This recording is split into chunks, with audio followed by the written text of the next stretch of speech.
أعوذ بالله من الشيطان الرجيم بسم الله الرحمن الرحيم لا حول ولا قوة إلا بالله العلي العظيم حسبنا الله ونعم الوكيل نعم المولى ونعم النصير وبه نستعين وهو خير ناصر ومعين والصلاة والسلام على أشرف الأنبياء والمرسلين حبيب إله العالمين سيدنا ونبينا وشفيع ذنوبنا وطبيب نفوسنا ومولانا بالقاسم محمد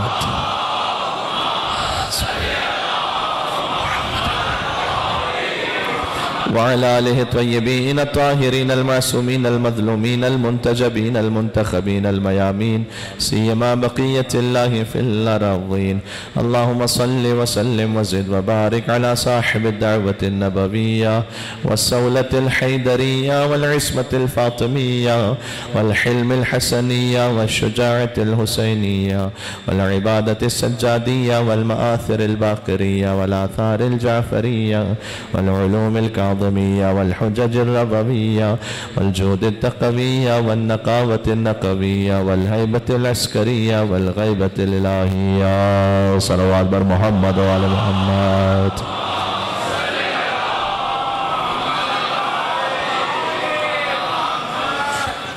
رحمة الله على محبيهم واللعنة الدائمة على أعدائهم أجمعين سید محمد سالار عباس رضوی کے لیے دعائے صحت کی گزارش کی گئی ہے تمام مریضوں کی شفایابی کی نیت سے بآواز بلند نعرہ صلوات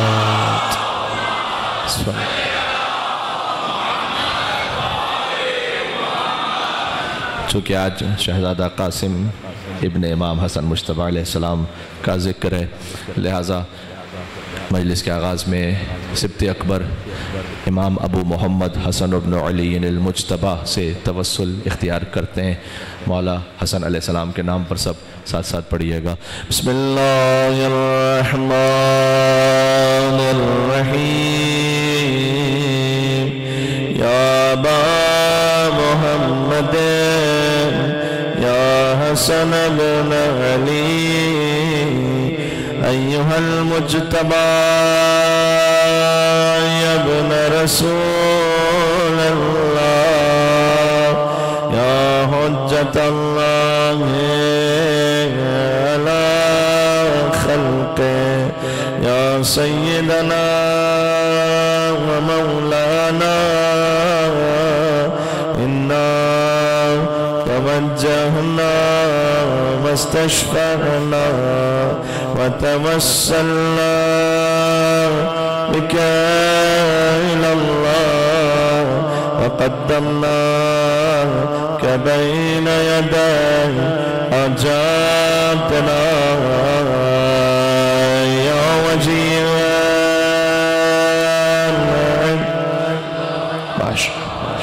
اشفع لنا يا وجيها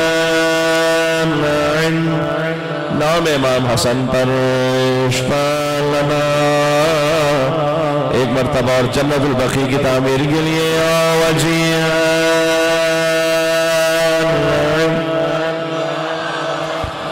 اشفع لنا عند اللہ صلوات بر محمد وآل محمد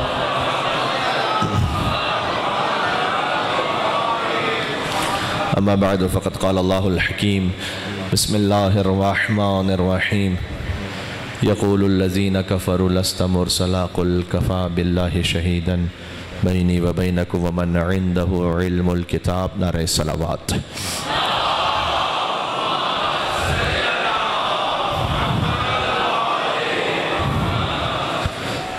گزشتہ کم سے کم 3 سے 4 مجالس میں ہماری گفتگو ایک خاص تسلسل میں جاری ہے جب ہم نے ذکر کیا کہ 9 ہجری میں کون سے واقعات پیش آئے اور 10 ہجری میں غدیر کا واقعہ تھا لہٰذا 9 ہجری میں مباہلہ آئے تطہیر کا نزول آئے ولایت کا نزول 9 ہجری ہی کا واقعہ ہے جب سورہ توبہ کو پہنچایا گیا جو آپ کے یہاں سورہ توبہ اور ہمارے یہاں معمولاً سورہ توبہ کے نام سے معروف ہے ورنہ اصل اس کا نام سورہ براءت ہے براعت والا سورہ، جہاں سے اعداء اہل بیت سے براعت کی جائے۔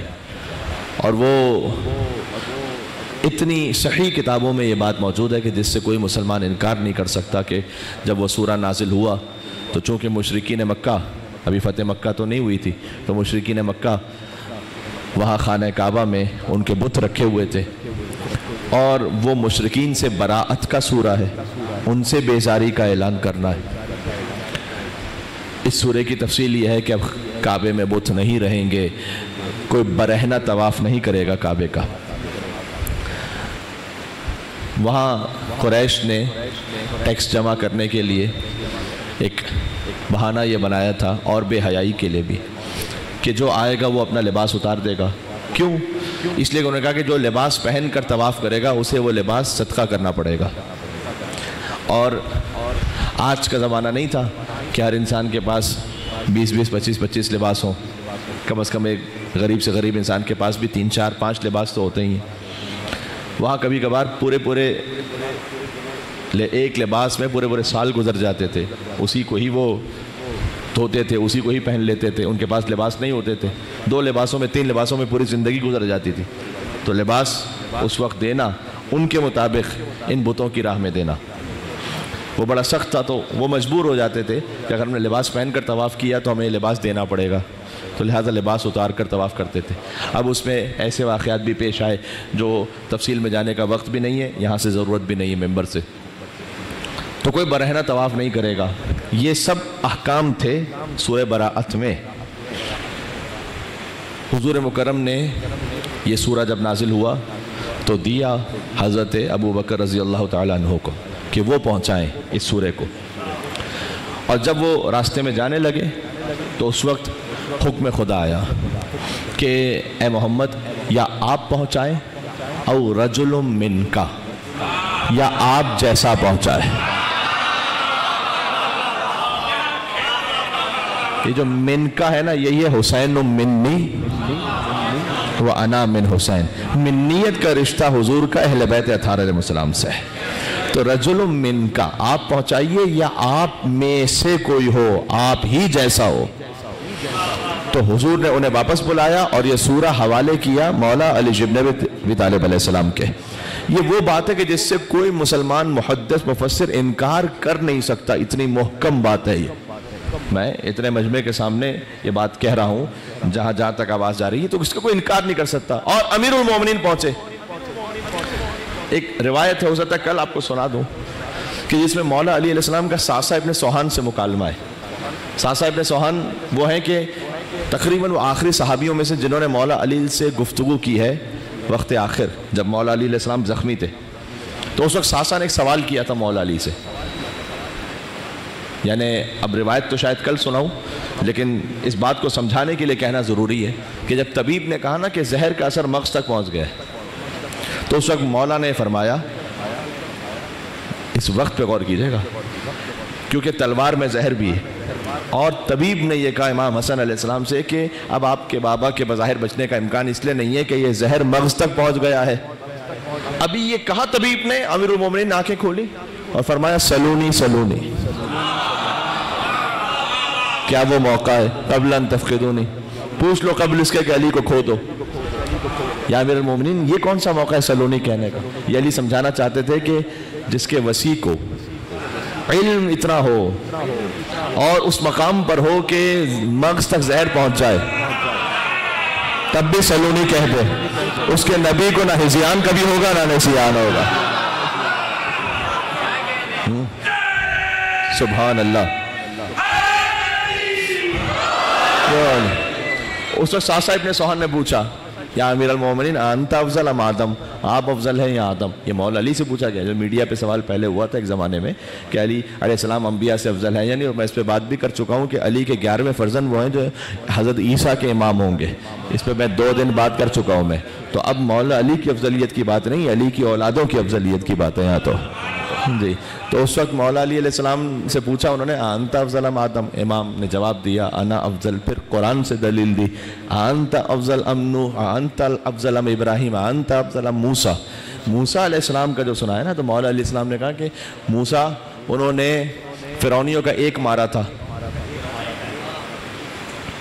تو جب وہ ہجرت کرنے لگے تو اور فرعون کے پاس جب وہ گئے، اللہ سبحانہ وتعالیٰ نے کہا کہ آپ جائیے اور فرعون کے سامنے کلمہ حق کہیے، اذهب الى فرعون انه طغى، اس نے طغیان کیا ہے، فرعون کے سامنے کلمہ حق کہیے۔ تو حضرت موسیٰ علیہ السلام نے قرآن میں اس کا ذکر ہے، حضرت موسیٰ علیہ السلام نے کہا کہ پروردگار میں نے تو ایک مارا ہوا ہے ان کا، تم ہارون کو میرا مددگار بناتے، رب اشرح لی صدری ویسر لی امری واحلل عقدۃ من لسانی یفقہوا قولی واجعل لی وزیرا من اہلی ہارون اخی، ہارون کو میرا مددگار بنا دے تاکہ میں جاؤں تو ہارون میرے ساتھ ہو۔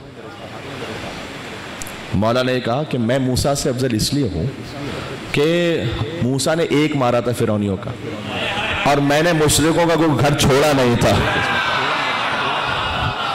جہاں بدر میں، احد میں، خیبر میں، خندق میں انہیں نہ مارا ہو۔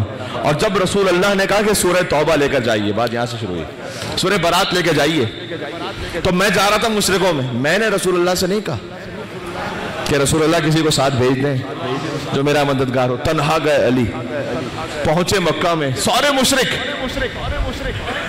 کا اللہ کا کلام وحی پروردگار نازل ہوئی ہے، کیا؟ سورہ برات کو پڑھنا شروع کیا، اللہ اس کا رسول بیزار ہے تم مشرکین سے۔ اچھا یہ وہی پڑھ سکتا ہے جس نے کبھی زندگی میں خود نہ کبھی شرک کیا ہو، نہ کہ جس کے خاندان نے کبھی برہنہ طواف کیا ہو۔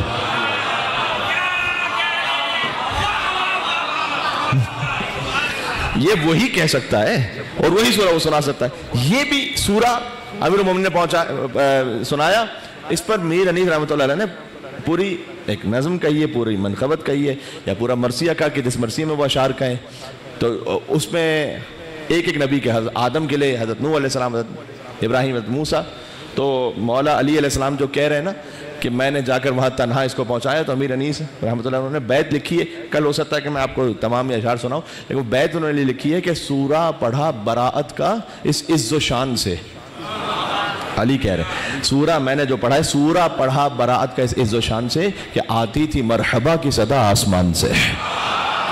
اللہ ہاں، یہ بھی 9 ہجری کا واقعہ ہے۔ تو یہ سب ہوتا رہا 9 ہجری میں، اور اس کے بعد 10 ہجری حضور مکرم صلی اللہ علیہ وسلم نے حج کا ارادہ فرمایا۔ یہ مدینہ ہجرت کے بعد حضور کا آخری حج ہے۔ کئی مورخین یہ کہتے ہیں کہ در حقیقت پہلا اور آخری حج ہے، اور حضور مکرم چاہتے تھے کہ کسی طریقے سے یہاں پر مجمع سب سے زیادہ ہو، آخری حج تھا، تمام صحابہ کرام چاہتے تھے کہ ہم رسول اللہ کے ساتھ حج کریں، حضور کے ساتھ وہ حج پر پہنچے، حج پورا کیا۔ بعض لوگ سوال کرتے ہیں کہ حج پہ یہ اناؤنسمنٹ کیوں نہیں کیا گیا اگر غدیر کا اناؤنسمنٹ اتنا امپورٹنٹ ہے؟ تو اس لیے کہ حج پر اگر اعلان ہو رہا ہوتا تو کوئی کہتا کہ میں صفا مروہ پہ صحیح کر رہا تھا، کوئی کہتا میں طواف کر رہا تھا، کوئی کہہ رہا تھا میں کہاں تھا، کوئی کہتا میں کہاں تھا۔ یہ حضور مکرم نے چوائس دی ہی نہیں، ایسی جگہ پر اعلان کرو کہ جہاں کوئی اور کام ہی نہ ہو سوائے اس کام کے۔ اور 3 دن تک قافلے کو روک کر رکھا، حضور نے پورا ایک خطبہ، طویل خطبہ ارشاد فرمایا۔ میں نے ایک دفعہ اس خطبے کو اس طرح سے دیکھا تھا، جوانوں کے لیے میں کہہ رہا ہوں، آپ مائکروسافٹ ورڈز یوز کرتے ہیں نا، تو مائکروسافٹ ورڈ پر حضور کے خطبے کا جو ٹرانسلیشن ہے یا پورا وہ عربک ہے، اس کو 14 کے فونٹس میں آپ کاپی پیسٹ کیجئے تو تقریباً 15 پیج بنیں گے، اتنا بڑا خطبہ ہے، طویل خطبہ، طویل ترین خطبہ۔ ارشاد فرمایا گرمی بہت زیادہ تھی، فضائل علی اس سے بھی زیادہ تھے۔ تو اس وقت حضور مکرم نے، اب اس کی خطبے کی بائفریکیشن اگر میں سناؤں آپ کو، 110 فقرے ارشاد فرمائے حضور مکرم نے اللہ کی حمد و ثنا پر۔ اب 110 کا عدد جسے نہیں معلوم اسے اس مجلس میں بیٹھنا ہی نہیں چاہیے۔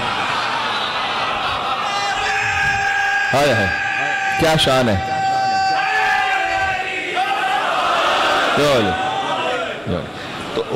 تو 110 فقرے ارشاد فرمائے اللہ کی حمد و ثنا پر، 50 فقرے ارشاد فرمائے مولا علی علیہ السلام کے فضائل پر، 4 مرتبہ امام مہدی کا نام لیا، 20 جملے خطبہ غدیر میں امام مہدی کا نام لیا حضور، 4 مرتبہ نام لیا۔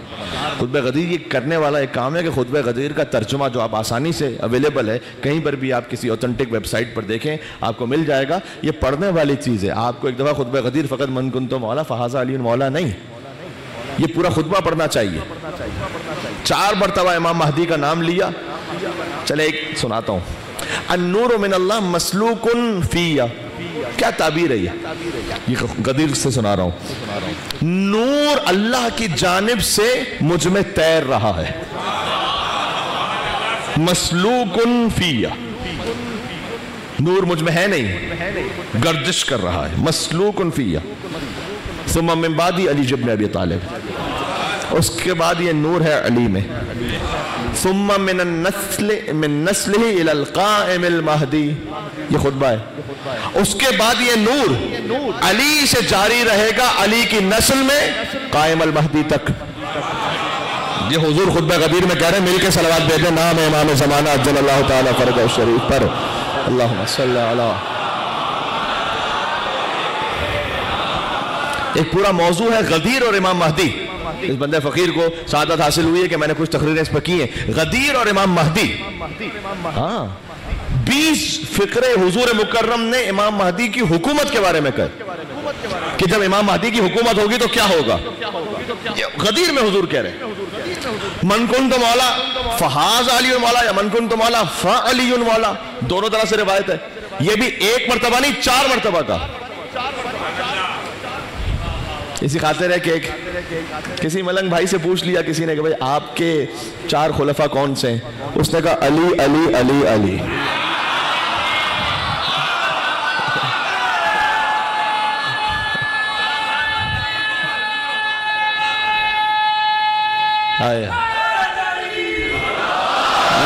علی 4 مرتبہ من کنت مولا فعلی مولا، بار بار یہ ریپیٹ کیا، اور پھر اس خطبے کو مکمل کرنے کے بعد تمام مسلمانوں سے کہا کہ وہ آئیں اور علی ابن ابی طالب علیہ السلام کو سلام کریں، السلام علیکم امیر المومنین کہہ کر، السلام علیکم امیر المومنین کہہ کر سلام کریں، اور دست مبارک علی ابن ابی طالب علیہ السلام پر بیعت کریں کہ حضرت عمر فاروق رضی اللہ تعالی عنہ وہ تشریف لائے، اور انہوں نے آ کر مولا علی علیہ السلام کے دست مبارک پہ بیعت کی اور مبارکباد دی، اس سے کوئی انکار نہیں کر سکتا۔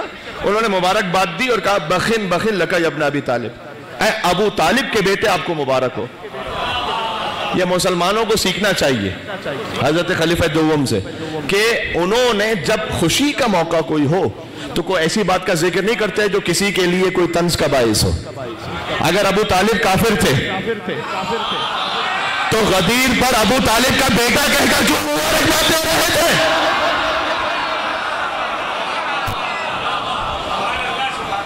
تو انہوں نے مبارکباد دی مولا علی علیہ السلام کو یہ کہتے ہوئے۔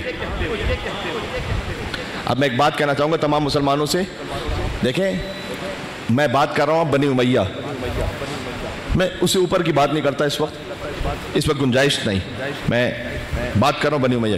کتنے ہی مولوی اس وقت پیدا ہوگا جو آ کر حاکم شام کو، بنی امیہ کو مولا علی کے مقابل پر لانے کی کوشش کریں۔ زمانہ آ گیا ایسا یا نہیں؟ میں کہتا ہوں تمام اپنے سنی بھائیوں سے آپ کو مذمت کرنی چاہیے ان مولویوں کی کہ بھئی حاکم شام کے برابر آپ کے سلسلے میں چوتھے خلیفہ ہیں مولا علی، ایک ہی تو علیہ السلام ہے آپ کے پاس۔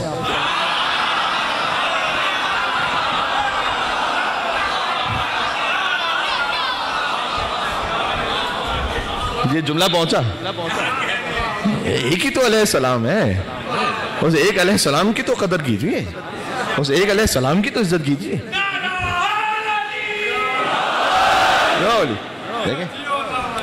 تو میں نے دیکھیں کتنا احترام سے بات کی، اور حتی الامکان میں نے اپنے طور پر ممبر امام حسین السلام سے کوشش کی کہ کسی کی دل آزاری نہ ہو، بلکہ پورے احترام اور پروٹوکول سے نام لے کر بات کی ہے میں نے، تاکہ جو اصل بات ہے وہ پہنچے۔ کسی کی یہاں توہین کرنا مقصود نہیں، کسی پہ طنز کرنا مقصود نہیں، تو حاکم شام کو مولا علی کے مقابل پہ تو نہ لے کر آؤ، یہ ظلم تو نہ ہو۔ بعد میں پھر امام حسن علیہ السلام، شہزادہ حسن علیہ السلام کا ذکر ہے، حسن علیہ السلام کے شہزادے کا، اس لیے میں یہ فقرہ بھی کہہ دوں۔ امام حسن علیہ السلام کے ساتھ صلح جو ہوئی تو بہت سارے بھائیوں نے کہہ دیا کہ جناب صلح ہو گئی تھی تو معاملہ ٹھیک تھا۔ دیکھیں صلح تو رسول اللہ کی بھی ہوئی تھی، مشرکین مکہ کے ساتھ صلح ہوئی تھی۔ مشرکین مکہ کے ساتھ صلح ہونا یہ اس بات کی دلیل تھوڑی ہے کہ رسول اللہ کا ان کے ساتھ معاملہ ٹھیک تھا۔ بعض لوگ اس پر بھی کہتے ہیں، ذرا غور کیجئے گا تاکہ باتیں کلیئر ہو جائیں کہ بھائی مولا علی علیہ السلام کا ان سے معاملہ بہت اچھا تھا، اس لیے کہ وہ مولا علی کے پاس آتے تھے اور ان کو مولا علی مشورے دیتے تھے۔ دیکھیں یہ بھی کوئی دلیل نہیں، علی کی امامت ان کے عہدے کا تقاضا یہ کہ کوئی علی کے پاس آئے گا۔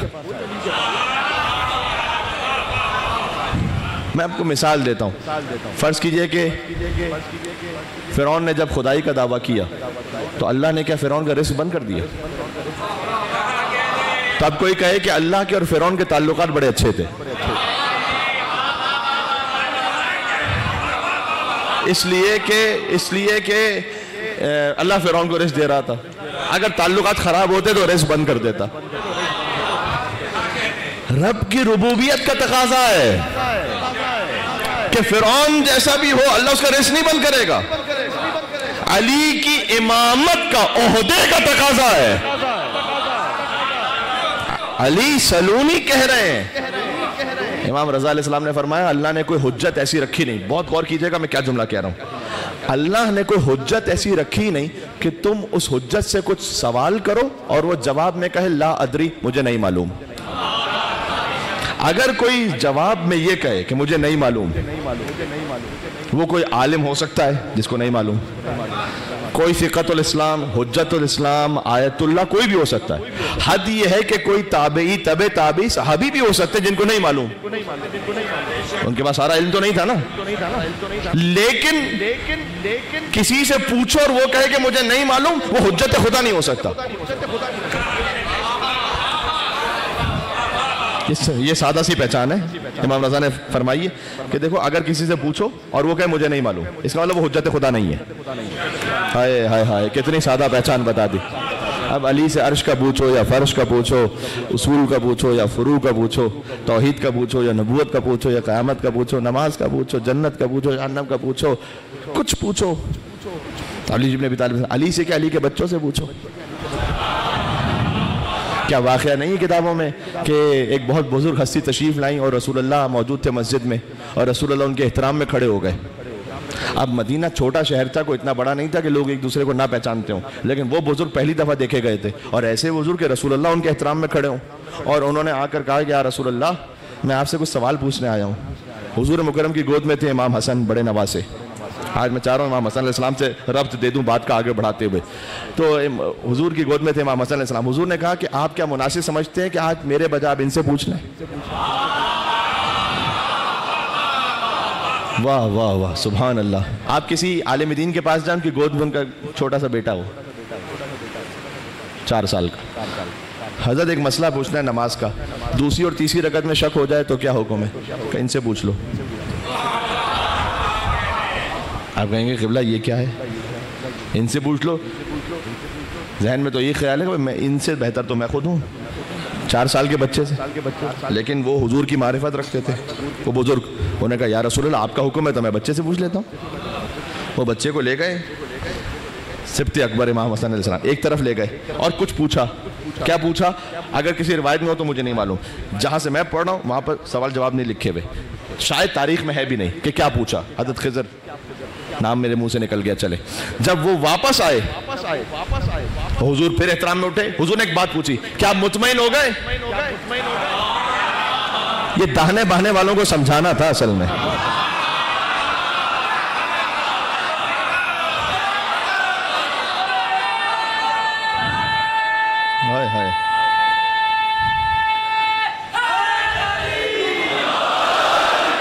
کیا آپ مطمئن ہو گئے؟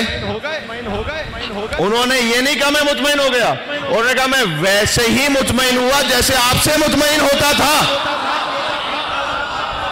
یہ ہے اولنا محمد اوسطنا محمد آخرنا محمد کلنا محمد. جب مطمئن ہو گئے وہ اور چلے گئے وہ، تو صحابہ کرام نے پوچھا یا رسول اللہ یہ کون تھے؟ حضور نے فرمایا یہ حضرت خضر تھے جو اکثر میرے پاس آتے ہیں، اور آج میں نے ان سے کہا کہ حسن مجتبیٰ سے پوچھ لیں. تو دیکھیں سب کا احترام ہے، اس لیے کہ صحابہ کرام نے حضور کے قدموں میں بیٹھ کر دین سیکھا ہے، لیکن حسنین نے حضور کے کندھوں پر بیٹھ کر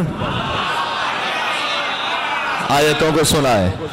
تو ہر ایک کا اپنا اپنا مقام ہے یا نہیں ہے؟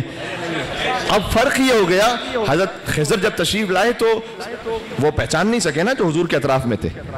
ہاں تو جو نہ پہچان سکیں ہاں دیکھیں ان کا بڑا مقام ہے، لیکن نہیں پہچان سکے وہ، کیونکہ بہرحال ان میں سے کچھ وہ تھے کہ جو کچھ عرصہ پہلے مسلمان ہوئے ہوں گے، کچھ صحابی جو تھے ان سے پہلے مسلمان ہوئے ہوں گے، اس طریقے سے ایسا تھا نا، تو وہ نہیں پہچان پائے. اور یہ بات بھی ہے عالم انوار کی، عالم غیب کی بات ہے. حضرت خضر کو کیسے پہچانے گا کوئی؟ تو جو نہ پہچان سکے وہ صحابہ کرام ہیں. خضر کو نہ پہچان سکے لیکن جو پڑھا دے وہ آل محمد ہے. جو پڑھا دے خضر کو پڑھا دے. یہ امام حسن علیہ السلام. امام حسن علیہ السلام واقعا مظلوم شخصیت ہے، اس لیے کہ امام حسن علیہ السلام جو جمل میں امام کی شجاعت ہے. ہاں تاریخ میں لکھا ہوا ہے کہ عباس شاگرد تھے حسن ابن علی تھے. اللہ اکبر. ہاں عباس، ہاں ایسے شجاع، خدا کی قسم. امام حسن علیہ السلام اور جو امام کی گفتار کی کاٹ ہے.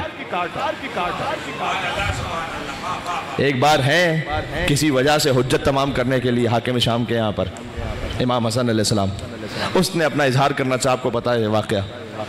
تو وہ تحفے تحائف دے رہا تھا اور امام حسن علیہ السلام کو بھی بلا کر آخر میں کچھ دینا چاہا.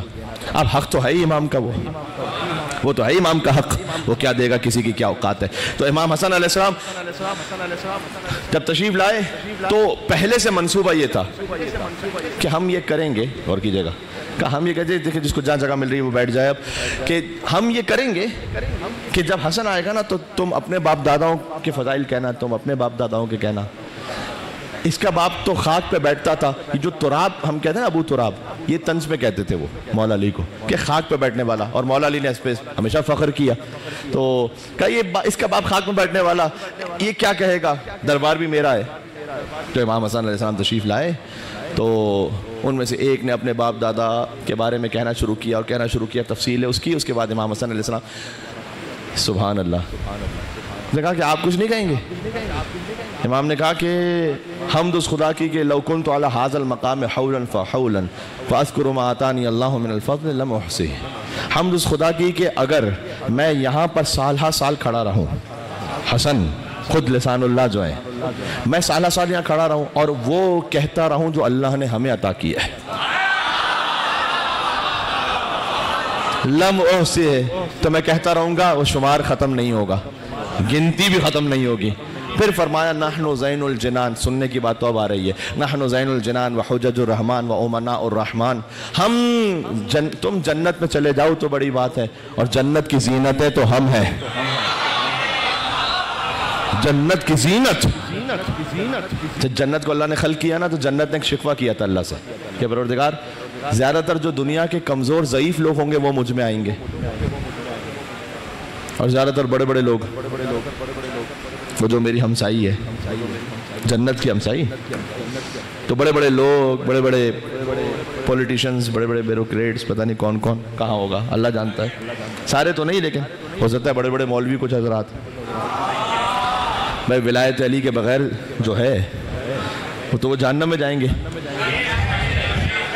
تو جنت نے شکوہ کیا کہ مجھ میں زیادہ تر اسکنتنی من الضعفاء والفقراء، دنیا میں زیادہ تر جو مسکین فقیر لوگ ہوں گے وہ آئیں گے مجھ میں.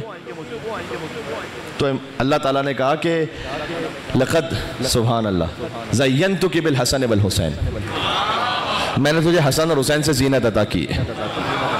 اب مطمئن ہے فماست الجنہ کما تمیس العروس، تو جنت اپنے حسن پر ایسے اترانے لگی جیسے دلہن اپنے حسن پہ ناز کرتی ہے. تو امام حسن نے کہا نحن زین الحسن علیہ السلام نحن زین الجنان، حسن وہ ہیں جو حسین کے بھی امام ہیں، ذرا یاد رکھیے گا. ہاں یہ مجلس میں آپ جو بیٹھے ہوئے امام حسین علیہ السلام کی، حسن حسین کے بھی امام ہیں.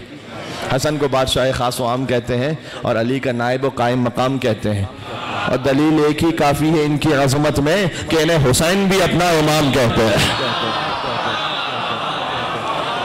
امام حسین علیہ السلام کا تو الگ سے نام ہی نہیں رکھا گیا، میں کس تفصیل میں جاؤں.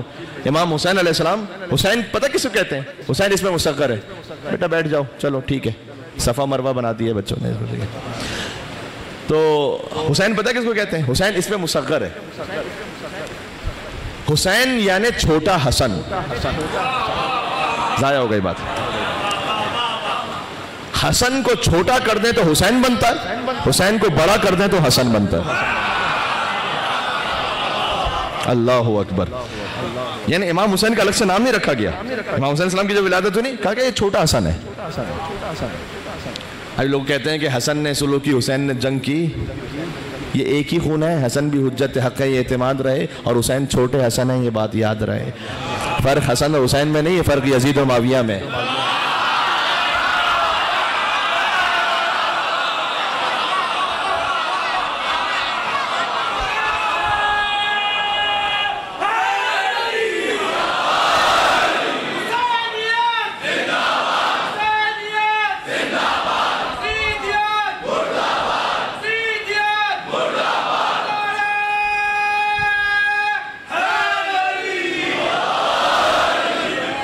جی تو امام حسن علیہ السلام وہاں حاکم شام کے دربار میں کھڑے ہوئے کہہ رہے نحن زین الجنان وحجج الرحمن، جنت کی زینتیں ہم ہیں، رحمان کی حجتیں ہم ہیں۔ اب امام حسن علیہ السلام نے یہ کہا نا تو وہاں حاکم شام نے یہ کہا کہ اب ہے امام حسن علیہ السلام کا روب جلال ہے، سب سن رہے ہیں۔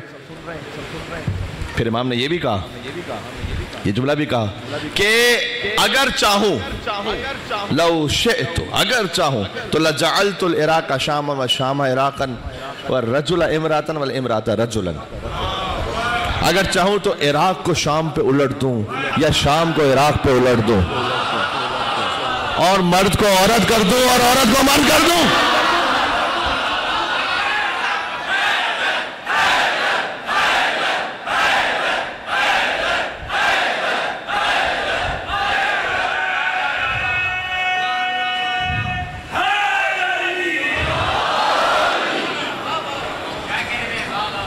موضوع تھوڑا سا ہمارا آگے بڑھا، ہم پہنچے ہیں امام حسن علیہ السلام کے منزل پر۔ تو غور کیجئے گا، جیسے ہی امام نے یہ کہا عراق کو شام پہ الٹ دوں، شام کو عراق پہ الٹ دوں، مرد کو عورت، عورت کو مرد کر دوں، تو ایک شخص کھڑا ہوا،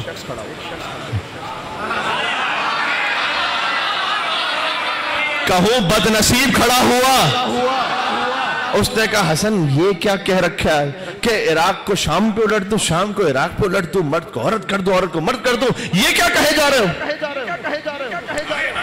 عین اللہ نگاہوں نے دیکھا، کہا اما تستحی ان تقعدی بین الرجال، تجھے مردوں کے مجمع میں بیٹھتے ہوئے حیا نہیں آ رہی ہے؟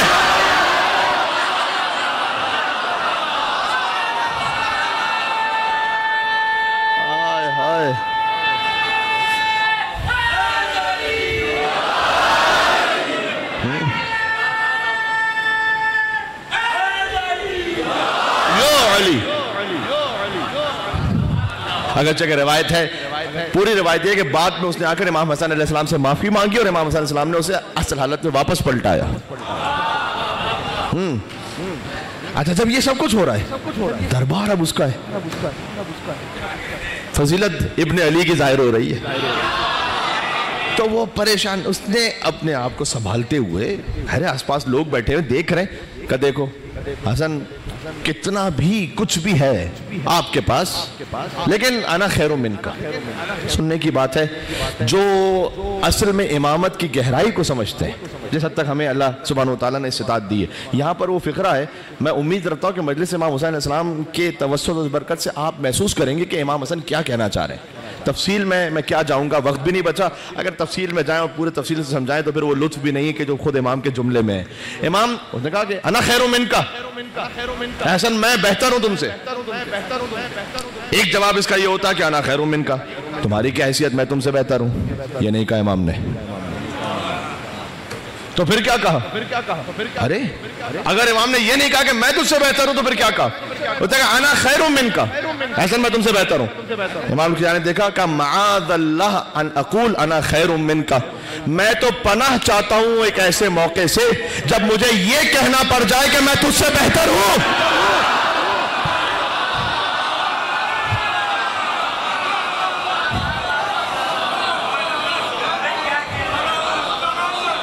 اللہ اکبر، کیا کہنے آپ کے کیا کہنے، یہ فکرہ پہنچا، مقابلہ ہو تو کسی برابر سے ہو۔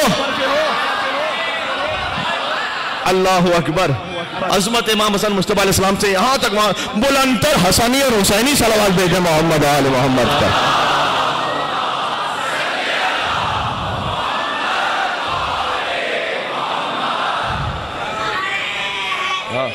یا علی، آج یقیناً امام حسین علیہ السلام راضی ہوں گے کہ ان کے مجلس میں ان کے برادر بزرگ کا ذکر ہو گیا۔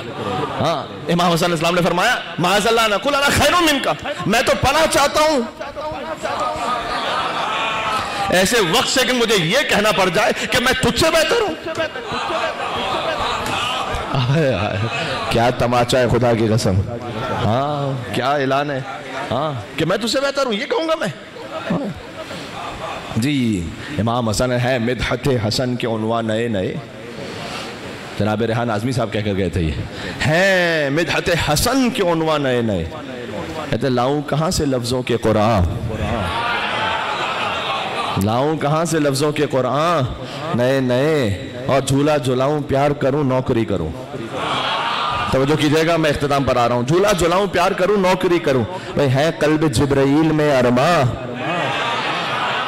جبریل کی تمنا ہے کہ خادم امام حسن علیہ السلام ہو جائے، خادم امام حسین علیہ السلام ہو جائے. اچھا میں بات کر رہا ہوں، اب چلیے گا تھوڑا سا اس سلسلے میں شجرہ طیبہ کے آغاز سے لے کر، اگر میرے ساتھ ہیں آپ تو میں حاصل کلام جو اب تک کی محنت ہے وہ خلاصہ پہنچا رہا ہوں. ہے مدحت حسن کے عنوان نئے نئے، لاؤں کہاں سے لفظوں کے قرآن نئے نئے. نئے نئے آپ نے میرے ساتھ کہنا ہے، لاؤں کہاں سے لفظوں کے قرآن، جھولا جھلاؤں پیار کروں نوکری کروں. ہے مدحت حسن کے عنوان نئے نئے، لاؤں کہاں سے لفظوں کے قرآن نئے نئے. جھولا جھلاؤں پیار کروں نوکری کروں. ہے قلب جبرائیل میں ارماں، اور ان کی سمجھ میں تم ابو طالب نہ ہوگے. حسن کے دادا، ان کی سمجھ میں تم ابو طالب نہ ہوگے. وہ لوگ جو ہوئے ہیں مسلمان،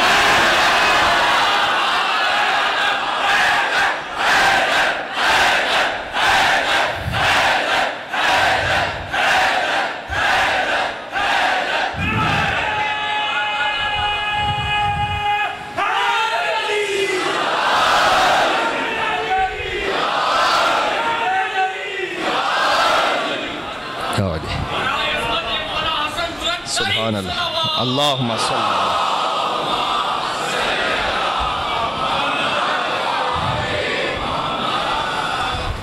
یہ ہے حسن مجتبیٰ کی فصاحت، یہ ہے ان کی بلاغت، یہ ہے ان کی شجاعت. جمل میں ان کی شجاعت ہے، کیا کہنا.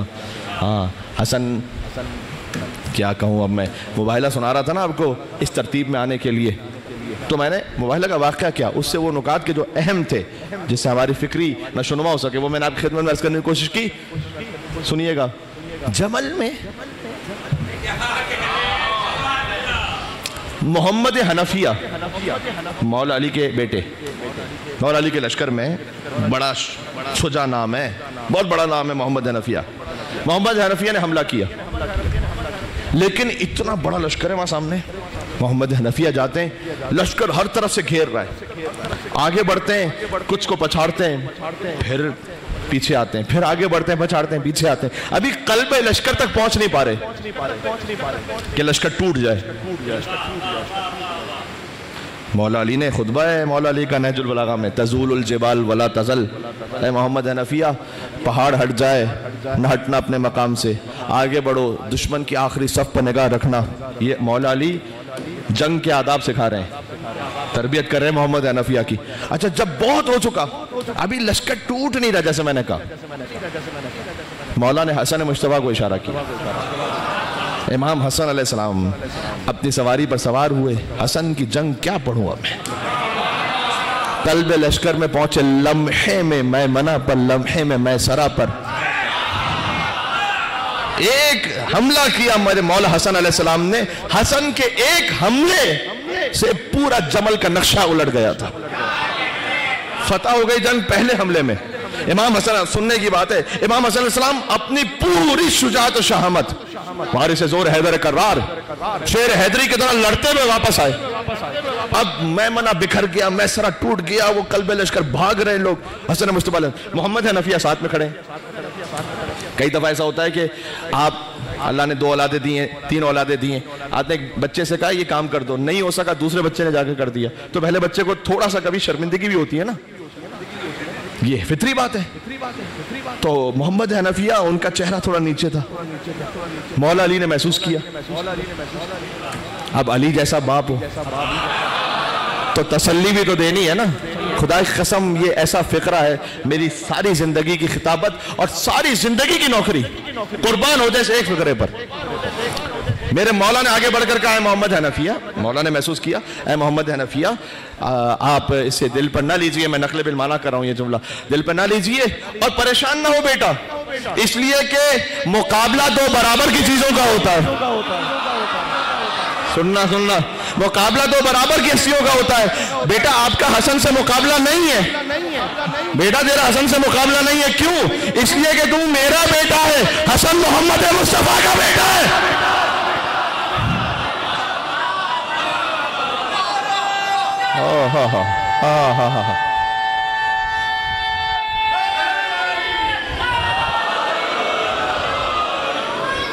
یہ ابنا آنا و ابنا حکم سمجھ میں آ رہا ہے؟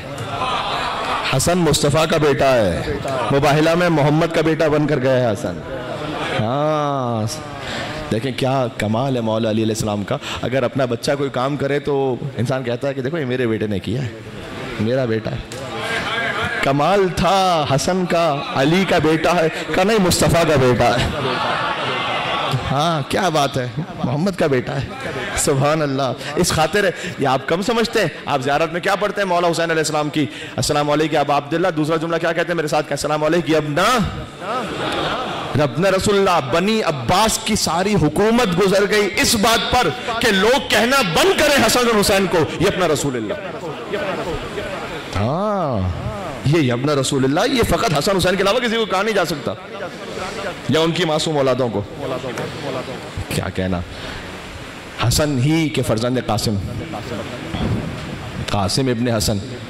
دیکھیں ایک فقرہ میں کہہ دوں مصائب پر آنے سے پہلے، حضرت قاسم ابن حسن لاشا بامال ہوا. یہ ذکر مصائب میں ہمیشہ سنتے ہیں اور اب سنیں گے بھی انشاءاللہ. جناب قسیم امروہی صاحب ہیں، انہوں نے پامال کے لفظ کو امام حسن کے بیٹے حضرت قاسم کے لیے مصائب میں نہیں فضائل میں کہا ہے. فضائل کا بھی ایک رخ ہے، ان کے مصائب میں فضائل ہیں اور فضائل میں مصائب ہیں، یہ رخ ہے اس طرح سے. تو کہتے ہیں کہ نور پابند سن و سال نہیں ہو سکتا. 13 برس کہنا تو وہی نور حسن ہے. تو نور پابند سن و سال نہیں ہو سکتا اور ذکر قاسم کبھی پامال نہیں ہو سکتا. کیا بات ہے، ذکر قاسم کبھی پامال نہیں ہو سکتا، یہ ذکر رہے گا ہمیشہ. قاسم جناب بلال کاظمی صاحب نے بھی پوری رجس کہی ہے حضرت قاسم علیہ السلام کے لیے. متاع فاطمہ زہرا ہوں نام قاسم ہے، شجاعتوں کی تمنا ہوں نام قاسم ہے، میں عظمتوں کا سویرا ہوں نام قاسم ہے، قسیم خلد کا پوتا ہوں نام قاسم ہے. ہاں کتاب جنگ میں ترمیم کرنے آیا ہوں اور تمہارے جسموں کو تقسیم کرنے آیا. قاسم قاسم ہاں قاسم ابن حسن. امام حسن امام حسین ہر فضیلت میں شریک ہیں تو ہر مصائب میں بھی شریک ہونا تھا. جیسے حسن کے کلیجے کے ٹکڑے کٹ کٹ کر لگن میں آئے تو حسین کا لاشا بھی پامال ہوتا رہا کربلا میں. ہر مصائب میں شریک ہونا تھا. کربلا میں امام حسین علیہ السلام کا لاشا فقط پامال ہوا. شام غریبہ جانتے ہیں آپ، جب عمر سعد نے گھوڑوں کی نال بندی کروائی نا، جس میں لکھا ہوا ہے باقاعدہ تاریخ میں ان کے نام ملعونوں کے لکھے میں کہ کس کس نے گھوڑے کی نال بندی. نال پتہ کسے کہتے ہیں؟ گھوڑے کی سموں میں لوہے کی سمیں جوڑ دینا تاکہ جب وہ دوڑیں تو لوہوں سے کچل کچر کر لاشا پامال ہو جائے. 10 ملعونوں کے نام تو بڑے واضح لکھے ہوئے اور ان 10 میں سے کوئی ایک بھی حلال زادہ نہیں تھا، یہ بھی واضح لکھا ہوا ہے. ہاں حسین پر گھوڑے دوڑانے والے. تو ابھی لاشوں کی پامالی شروع ہونے والی تھی کہ حبیب ابن مظاہر کا قبیل آ گیا. اس نے کہا کہ ہم تو نہیں پامال ہونے دیں گے حبیب کے لاشے کو. کہا جاؤ حبیب کا لاشا لے کر جاؤ. کربلا میں اس طرح کی جنگ ہے کہ حبیب ابن مظاہر امام حسین علیہ السلام کے لشکر میں، لیکن ان کے کچھ قبیلے والے وہ اس طرف بھی ہیں، وہ آ گئے. لیکن حر کا قبیلہ تو آ گیا. اس نے کہا کہ ہم نہیں پامال ہونے دیں گے. ہمارا کمانڈر تھا. عمر سعد نے کہا جاؤ لے جاؤ، حر کا لاشا بھی لے جاؤ. مسلم ابن اوسجا قبیلہ آگے بڑھا.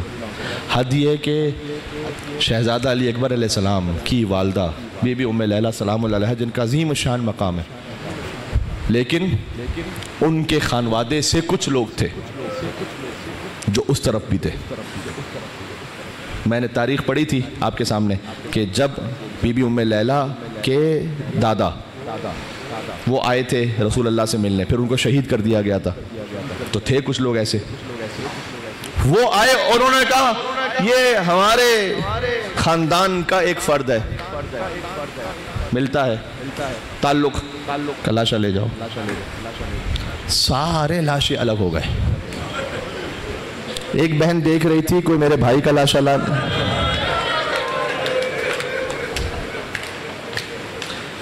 ایک لاشا رہ گیا، ایک سید کا لاشا، سید الشہداء کا لاشا.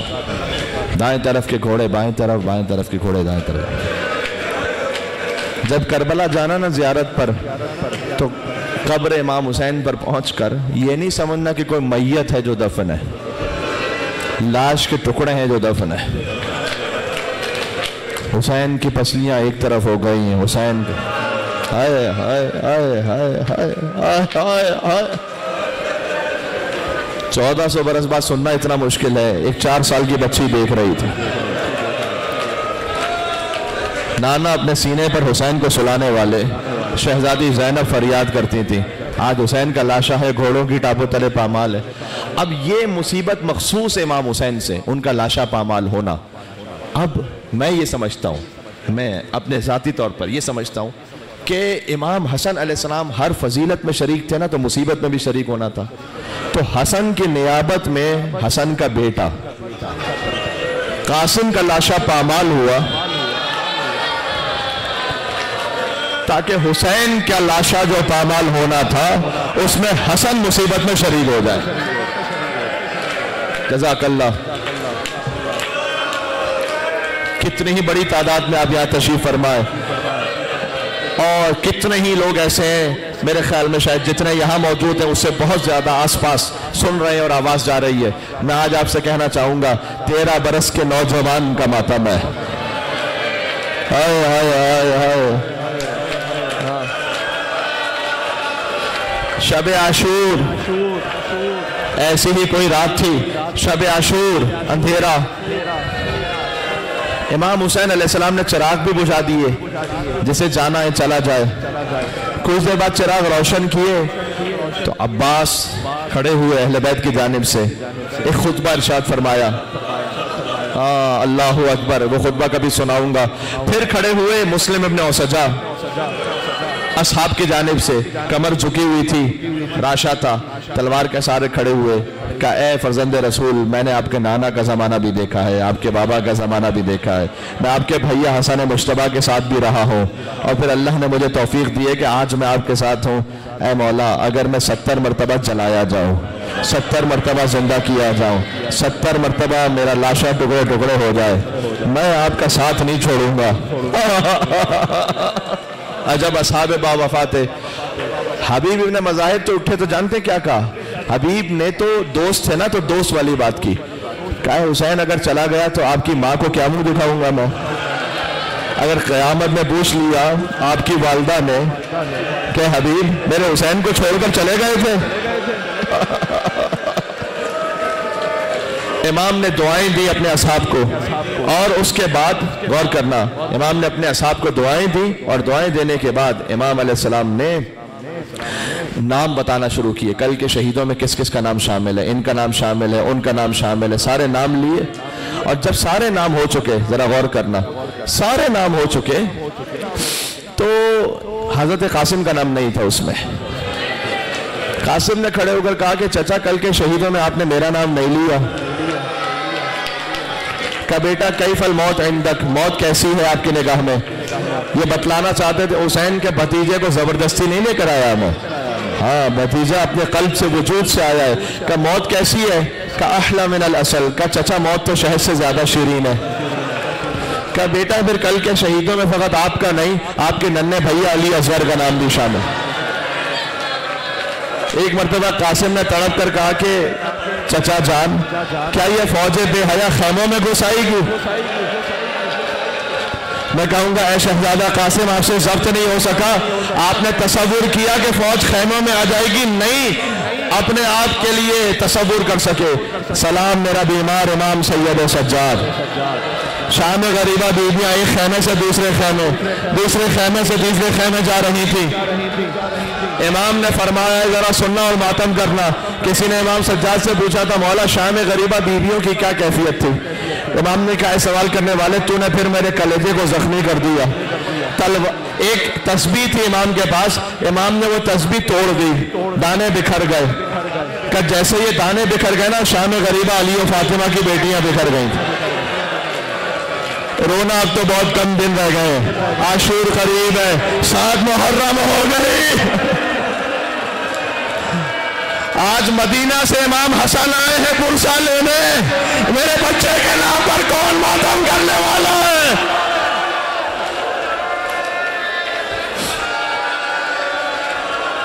کہا بیٹا میں آپ کو خود لے کر جاؤں گا، میں علی اصغر کو خود لے کر جاؤں گا۔ قاسم کو تسلی دی۔